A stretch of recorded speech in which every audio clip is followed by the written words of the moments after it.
नमस्कार. महाराष्ट्र लोक न्यूज मध्ये आपले स्वागत.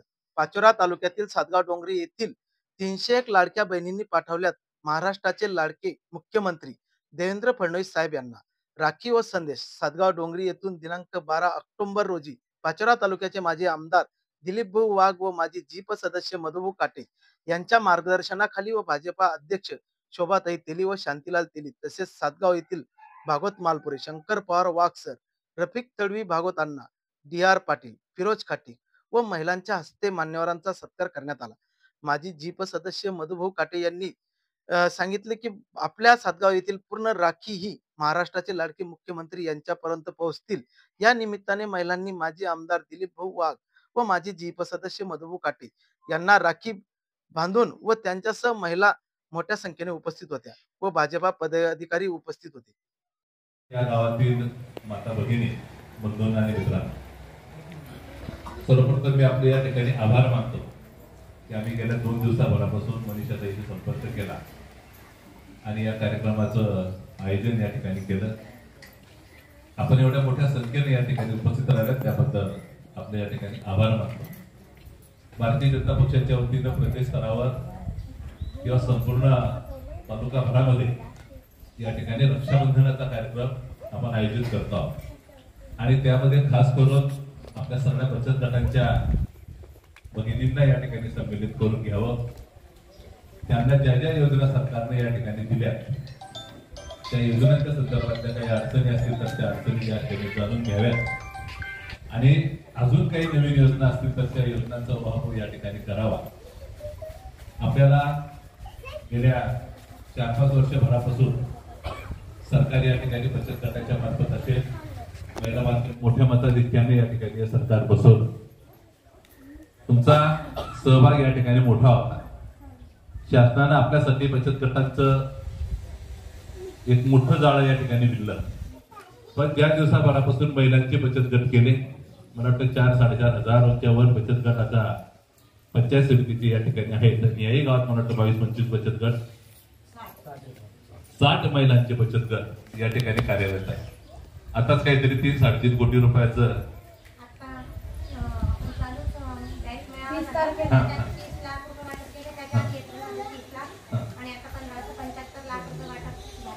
$75 लाख रुपयाचं वाटप एवढ्या मोठ्या प्रमाणावर तुमचं कोणतंच जामीनकीचं खातं न ठेवता किंवा तुम्हाला मध्ये जामीन न देता या ठिकाणी बचत गटांचं लोन आपल्याला या ठिकाणी मिळत आहे. सरकारच्या अनेक योजना या ठिकाणी आहेत. लाडक्या बहीण योजनेच्या मध्ये 1500 रुपयाचं अनुदान आपण तुम्हाला या ठिकाणी देतो. कोणताच भेदभाव सरकारने या ठिकाणी केला नाही. ज्यांना विधवा, परित्यक्त्या, दिव्यांग अशा ज्या भगिनी होत्या त्या भगिनींना तर ऑलरेडी तिकडे पेमेंट चालू होतं. पण या ठिकाणी सगळ्यांसाठी 1500 रुपये महिना त्या ठिकाणी सुरू केला. मला वाटतं काल परवा रक्षाबंधनाच्या दिवशी तुमच्या खात्यामध्ये ते पैसे या ठिकाणी पडले. खूप बोजा, 45,000 कोटी रुपयाचा बोजा राज्य शासनाच्या तिजोरीवर या ठिकाणी पडतो.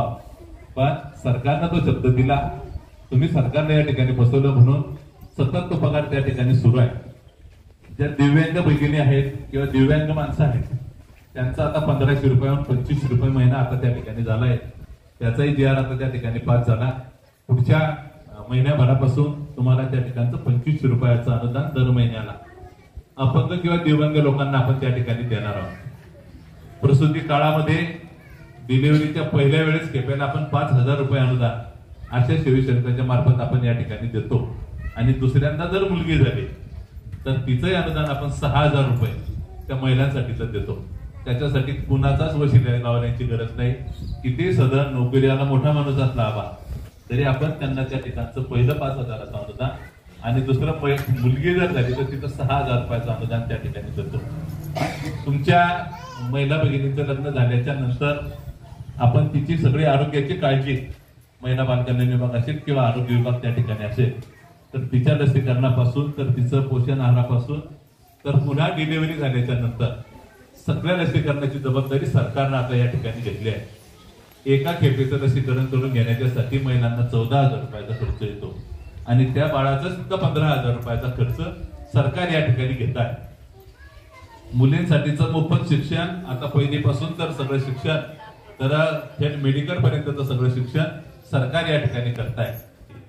सरकार तुमच्या पाठीमागे त्या ठिकाणी आहे आणि त्याचं कुठेतरी उतरही व्हावं म्हणून आपण पक्षाने ठरवलं की सरकारचे मुख्यमंत्री जर तुमच्या पाठीशी मागे एवढे भक्कमपणे जर राहत असतील तर त्यांच्यासाठी एक राखीचा धागा आपण त्या ठिकाणी पाठवला पाहिजे. सगळ्या बचत गटांच्या केडरची मागणी होती की आम्हालाही सरकारपर्यंत सरकारचं उतरही होण्याच्यासाठी त्या ठिकाणी आम्हाला संमेलित करून घ्या म्हणून पक्षाने हा कार्यक्रम या ठिकाणी आयोजित केला.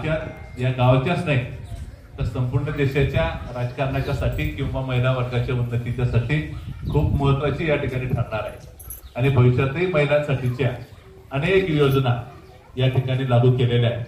आपण 50% आरक्षण महिलांना ग्रामपंचायतीला दिलं, 33% आरक्षण जिल्हा परिषद पंचायत समित्यांना दिलं. फक्त तुमच्याच निवडणुकीमध्ये कोणतंच आरक्षण नव्हतं, पण आता तेही आरक्षण 33% महिलांचं आरक्षण 2029 पासून सरकारनं लागू केलंय. म्हणजे आमदार असतील, खासदार असतील, आता 33% महिला तिथे त्या ठिकाणी जाणार आहे. नाही तर हे सगळे बसल्या बसल्या आमची सगळी मजा घ्यायची, कधी महिला कधी पुरुष अशा सगळ्या साखळीतलं राजकारण त्या ठिकाणी व्हायचं. पण आता विधानसभेची संधी सुद्धा महिलांच्या रूपानं तुम्हाला या ठिकाणी मिळणार आहे. आपल्या खासदार महिला आहे, आपण त्यांना या ठिकाणी घेऊन आलो होतो की पण त्या जनरल जागेवरच्या महिला आहेत, पण भविष्यात राखीव जागेवरच्या महिलांचा कोठा त्या ठिकाणी वाढणार आहे. म्हणून तुमची सगळ्यांची एकी या ठिकाणी असली पाहिजे. आम्ही जिल्हा परिषद गटामध्ये बहुसाधारण संपूर्ण गावांमध्ये सगळ्या बचत गटाच्या भगिनी असतील, अंगणवाडीच्या असतील, मदतनीस असतील, सेविका असतील किंवा आशा वर्कर असतील, बचत गटाच्या सगळ्या महिला असतील किंवा जनरली महिला असतील, अशा महिलांना भेटण्याचं आम्ही या ठिकाणी ठरवलं आहे. डॉक्टर साहेब असतील, वहिनी असतील, आम्ही सतत सगळ्या गावांना त्या ठिकाणच्या भेटी देतो, प्रचार प्रसिद्धी त्या ठिकाणी करतो. अत्यंत चांगल्या पद्धतीचा तुमचा सगळा सहभाग या ठिकाणी मिळतोय. महिलांच्या काही प्रतिक्रिया आपण प्रतिनिधी स्वरूपात या ठिकाणी घेणार आहोत आणि कुठंतरी मुख्यमंत्र्यांनी आपल्याला एवढं सहाय्य त्या ठिकाणी केलं म्हणून त्याचं उतरही होण्याच्यासाठी एक राखीचा जागा आपण त्यांना त्या ठिकाणी पाठवणार आहोत, कटिबद्ध होणार आहोत. म्हणून आपण कोणतीच काळजी न करता आपण या ठिकाणी जे संकोचपणे सांगावं, तुमच्या मदतीच्यासाठी आम्ही या ठिकाणी उपलब्ध असू. आपण या कार्यक्रमाच्यासाठी खूप मोठ्या संख्येने आपण उपस्थित राहिला म्हणून आपलं या ठिकाणी आभार मानतो आणि थांबतो. धन्यवाद. जय हिंद, जय महाराष्ट्र. राज्याचे मुख्यमंत्री आदरणीय देवाभाऊ अर्थात देवेंद्रजी फडणवीस साहेब यांनी आपल्या भगिनींसाठी मुख्यमंत्री लाडकी बहीण योजना राबवलेली आहे. आपण त्याचा लाभ घेतो आहोत आणि म्हणून भाजप पक्षाने आपल्या प्रति जे काही उत्तरदायित्व आहे ते पार पाडण्याच्या संदर्भात राखी भेट योजनेचा जो कार्यक्रम राबवलेला आहे तो आपण यशस्वीरित्या या ठिकाणी पार पाडत आहात. त्याबद्दल सर्वप्रथम पक्षाच्या वतीने आपलं सर्वांचं अभिनंदन करतो. आजच्या सातगाव गावातील आपले राज्याचे लाडके मुख्यमंत्री देवेंद्रजी फडणवीस साहेब उर्फ देवाभाऊ यांना आपण सगळ्या बचत गटाच्या माध्यमातून जे पाठी पाठवणार आहोत. या सामूहिक कार्यक्रमाचे या ठिकाणी प्रमुख ज्यांनी आयोजन केलं ते त्या गटाचे जिल्हा परिषद सदस्य मधुभाऊ काटे, या मंडळाच्या अध्यक्षा शोभाताई तेली, मंचावर उपस्थित आमचे सहकारी प्राध्यापक मानपुरे सर, तात्या, बाबूराव पाटील, सर, उपस्थित सर्व मान्यवर आणि बचत गटातील सगळ्या भगिनी, जास्तीच्या भगिनी, आशा वर्कर वगैरे सगळ्याच भगिनी, आज एक चांगल्या कार्यक्रमाचं आयोजन या ठिकाणी मधुभाऊ केलेलं आहे. आपल्याला राज्य शासनाच्या आणि देश पातळीवरच्या आपल्या भाजप सरकारच्या वेगवेगळ्या योजना जे चालू आहे याच्याबद्दलची इत्थंभूत माहिती म्हणजे जन्मापासून तर मृत्यूपर्यंत महिलांच्या संदर्भात असतील, काही पुरुषांच्या संदर्भात असतील, आरोग्याच्या संदर्भातल्या असतील, बचत गटाच्या संदर्भातल्या असतील, स्वावलंबी बनण्याच्या संदर्भातल्या असतील, त्या सगळ्या योजनांची माहिती मधुभाऊंनी आपल्याला या ठिकाणी दिलेली आहे.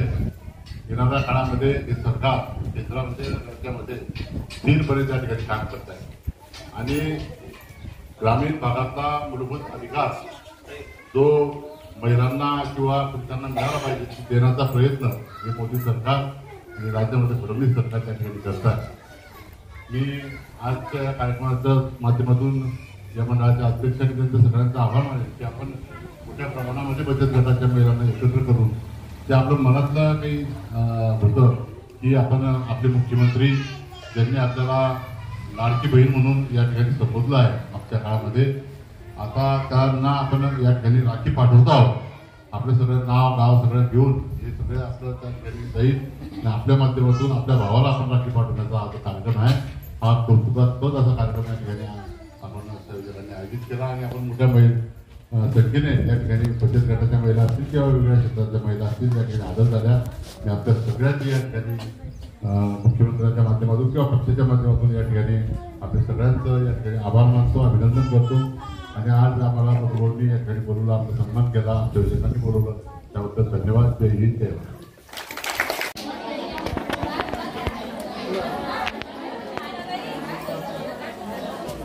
आज आपण येथे सातगाव डोंगरे येथे मुख्यमंत्री साहेबांचा लाडकी बहीण या निमित्ताने जो कार्यक्रम आयोजित केला होता त्या निमित्ताने आपण देवाभाऊ यांना सातगाव डोंगरेच्या वतीने समस्त गावातील समूहांच्या वतीने राखी पाठवत आहोत. उपस्थित राहून भाऊंना राखी पाठवत आहे व आमच्या गावातील एकूण 70 गटांना आजपर्यंत 1,25,00,000 रुपये लोन मिळालेले आहे व यापुढेही असेच कार्य चालू राहील. तसेच आम्हालाही मुख्यमंत्री साहेबांकडून अनेक माध्यमातून अनेक प्रकारे सहकार्य मिळते. तसेच तीर्थनिधी भाग भांडवल या स्वरूपात राज्य सरकार व केंद्र सरकार या दोघांचे निधी प्राप्त झाले असून त्या योजनेच्या माध्यमातून आमच्या महिलांचा सर्वांगीण विकास होत आहे व सर्व महिला स्वावलंबी जीवन जगण्यास सुरुवात करत आहेत व याशेच आमचे सरकारच्या आमच्याकडे असे सतत लक्ष राहत असल्याने सर्व महिला स्वावलंबी बनतील अशी मी सरकारांना ग्वाही देते व देते. आमचे दाखले सुकारावे